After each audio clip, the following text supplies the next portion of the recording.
Hoje aqui no Perfil Opinião nós estamos aqui conversando com o jornalista e professor universitário também. Depois você vai falar sobre isso com a gente, o Júlio César Lobo, porque você é aposentado da UNEB, na realidade, não é isso? Onde você ensinou, mas você continua ensinando ainda hoje na Universidade Federal, não é isso, Júlio? Então,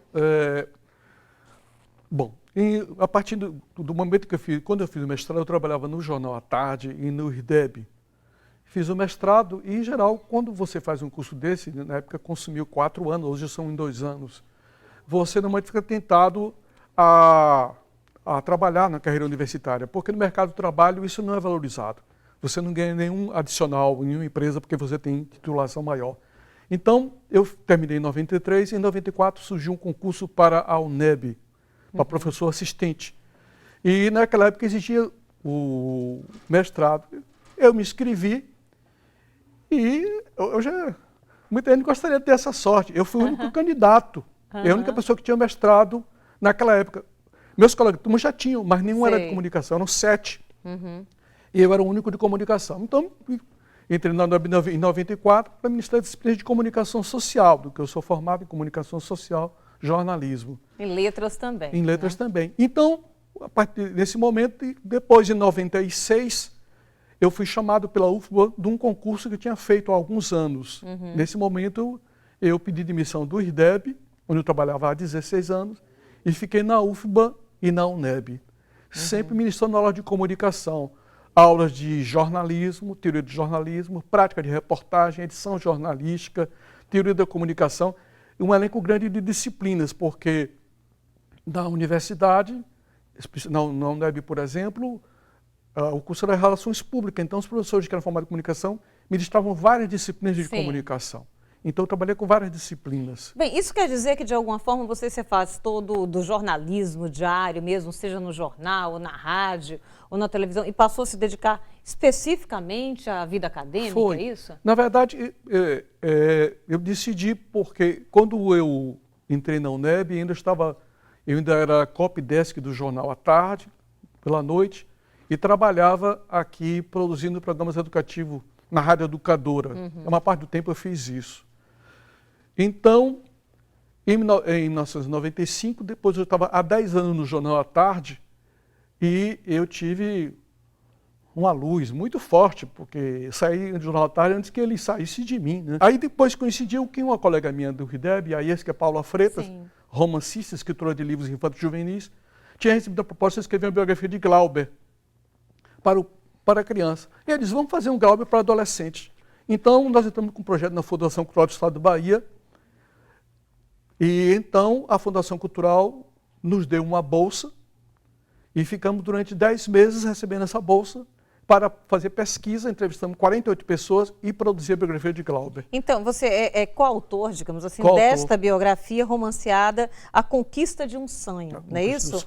Os Anos Verdes, de 1995. 95, a conquista porque Glauber é de Vitória da Conquista, né? Pois é. E a gente estava aqui falando, você que está começando a ver o programa também agora, né? Sobre esse livro que foi lançado pelo professor Júlio, que é o Cinema e Sociedade no Brasil, Análise de Mensagens, né? E ele faz um trabalho bastante em cima do Terra em Transe, do Glauber Rocha, mas também aborda alguns outros filmes aqui e até documentário também, como a gente vai ver. Mas, Júlio, a gente terminou outro programa dizendo assim, que você fazia parte da esquerda festiva. Aí me perguntou se eu sabia o que era. Eu disse, eu sei. Você disse assim, não, mas era aquela esquerda que ia para o bar depois, né? Mas aí eu quero me remeter agora a uma outra questão aqui, que é essa questão que você aborda no livro também, do intelectual engajado, cinema novo, política e anos de chumbo. Correto. O que se entendia naquela época dos anos 60 por engajamento é uma noção muito articulada a partido político, à militância através do partido político naquela época. Então, o intelectual engajado é aquele que usava o seu trabalho para o convencimento das massas ou para um convencimento de um setor dessa população, mas sempre vinculado com uma mudança. Esse engajamento que se fala.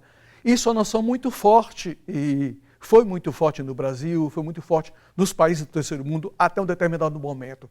Mas a partir do momento, quando chega em 1979, 80 e 81, em que há, digamos, a queda do Muro de Berlim, estou tomando aqui uma imagem da queda do muro, em que há, aparentemente, o fim da Guerra Fria. Então, há uma série de questionamentos sobre essa questão do engajamento político. E, a partir daí, passa a surgir algo também muito forte e interessante, que é o espaço para o engajamento para outras lutas, inclusive a luta pela ecologia, pela preservação do meio ambiente, pela causa feminina. Por exemplo, nos anos 60 e 70, a causa feminina era sumida na causa política. Então, se uma mulher chegasse num partido comunista de qualquer lugar, vamos falar da questão do... Não, vamos primeiro libertar o homem em si, depois virão outras lutas. Esse discurso. Então, na luta da esquerda, eu não sou representante da esquerda, nem estou autorizado para fazer o balanço da esquerda. E tem muita gente para fazer esse balanço no Brasil. Alguns estão até presos que podem fazer o balanço disso aí. Estou colocando que certas questões, como questões de racial, questão de orientação sexual, questão de gênero, não eram tocadas. Então, não há como comparar. Mas hoje, por exemplo, quando por exemplo, o Gabeira, uma pessoa bastante conhecida, se tornou um militante da causa ecológica. Não é? Então, eu achei também muito interessante, eu não sou nostálgico disso. Foi um período importante, mas também há outras causas a serem debatidas. Sei, eu estava aqui pensando em relação a, por exemplo, de que forma, né, o próprio Glauber Rocha, com sua produção cinematográfica, já que você não citou aqui também a sua produção como biógrafo, né, como coautor desse livro da biografia de Glauber Rocha, a respeito da relação dele com política. Não a política exercida através da sua obra mesmo, né, mas assim, durante todo esse contexto, o que é que ele sofreu, né? Pessoalmente, e de que formas, mais do que inteligente, que sabemos que ele é um gênio, ele achou dentro da sua cinematografia para, de alguma forma, dar o seu recado? Bom, quando ele estava trabalhando apenas no sentido da mensagem política visando a conscientização, nós temos momentos bem claros, né? Temos o primeiro momento em Barra Vento, que é um filme que ele começa a dirigir pela metade, em que há uma certa discussão sobre propriedade dos meios de produção. Quem é o dono da rede, quem não é. Barra Vento é um filme sobre pescadores. Depois, em Deus Dá na Terra do Sol, já há a questão de remeter à época do cangaço para discutir a propriedade da terra. Em Terra já a política. Mas o cinema dele, depois de certo momento, não vou dizer todos os filmes aqui, o cinema dele sai dessa obrigação que o intelectual tinha de falar de política de um modo muito claro. E o filme dele começa a entrar para uma área muito experimental. E, a despeito de ter feito uma biografia da juventude dele e ter feito uma dissertação mensagem sobre Terra em Transe, eu não sou um glauberiano, nem um glauberófigo, o que não tem nada demais com relação a isso. Porque há filmes dele que, para mim, são filmes bastante complicados de assistir. Um deles, por exemplo, é A Idade da Terra, que é o derradeiro trabalho dele. Eu acho, por exemplo, um filme muito difícil de assistir. E aí, eu não consigo entender o que é que ele queria dizer, se é que cada filme tem que dizer alguma coisa. Então, a obra dele, em certo momento, ele avança bastante e também ele avança para caminhos para os quais nós, como público, não estávamos preparados para receber. E aí, depois, ele toma posições bastante políticas, bastante pessoais, que vão levá-lo a um certo ostracismo do Brasil, no momento em que, num artigo para a revista Visão, ele elogia o general Golbery Couto e Silva e elogia Ernesto Geisel. Ele assina a sentença de morte dele como intelectual no Brasil. É a época da patrulha ideológica. Ok. Júlio, aproveitando, vamos mudar um pouquinho só a respeito do assunto, mas ainda dentro, né, dos temas que você traz tratados aqui nesse livro, que é, por exemplo, a imagem do nordestino no cinema brasileiro. Né? Como é que você aborda isso aqui no livro?